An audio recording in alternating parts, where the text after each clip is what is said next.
Consistency is tough, and the conference is tough. I think that's something that everyone knows. Outside of our conference, we did well. Once we got in our conference, it didn't go the way the beginning did. So I think that just trying to stay consistent and then maintaining the energy and all the really positive things that's really needed in order to be successful in the conference, maintaining those things were a big challenge last year. In order to maintain those things, what were some specific qualities you were looking at during this year's recruiting cycle as far as bringing in incoming freshmen as well as transfers? It seems like you guys searched far and wide and got players from pretty much any level you can think of, transfer-wise especially.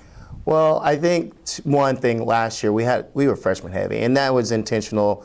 We, thinking for the future this year and so forth, we wanted to grow and build, and so with that, there are some unknowns.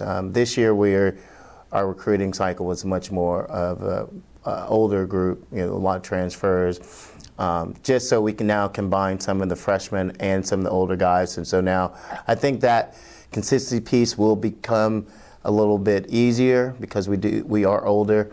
I think we only have really 5 freshmen total.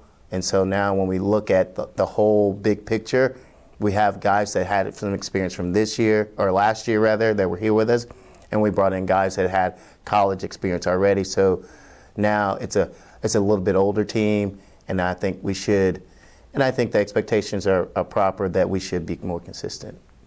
What are some of the biggest differences you've seen early on in the first couple of weeks of preseason camp here that maybe you haven't seen from the last couple teams in the Division II era for your program?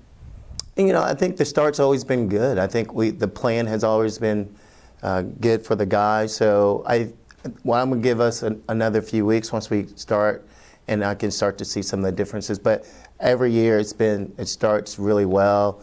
I think the leadership this year it's a little bit more dispersed, I think, than in years past. We've had a lot of returners, so I think that leadership by committee has really been beneficial for the guys.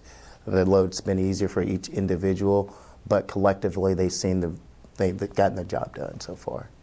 You spoke on that returning young core of players that got so many minutes last year. Right. How have they adapted and kind of changed their game after seeing a full season of Division II soccer? How have they improved moving throughout the offseason? Preparation is key when you're fall sport. So, what you do when you're not here is really important. When you're a freshman, there's so many unknowns. You don't know. Sometimes you get starry-eyed just from being away from home, campus. There's so many new things. I think just being more prepared, more focused, and then having that understanding of already some familiarity with the campus, the conference, all of those things, obviously it's in the advantage of any returner. Because you guys are going to jump right into the deep end of the pool, if you will, yes. Heading to St. Mary's and then hosting CSU Pueblo, 2 not only top 10 teams, but 2 programs that are expected to do big things this year nationally in NCAA Division II soccer. What does that say to your guys to schedule those 2 opponents right off the bat? Again, this is where I think we belong, and so obviously I want to play the top teams as we can, especially what I saw from last year.